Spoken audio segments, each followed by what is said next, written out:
In this video, you will learn how to change background of an image within 1 minute on Photoshop.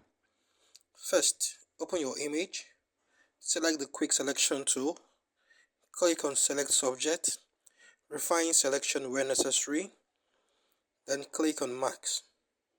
To change the background, we click on the adjustment layer and select solid color to change the background color. On the solid color dialog box, click on white, then click OK.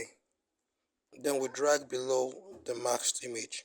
If you have a background, you can import the background, then resize the background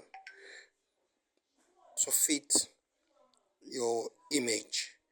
Then drag the background below the maxed image. This is how to change your background in Photoshop. Please like and subscribe for more. You can also watch these videos as you continue to learn and create. Thank you.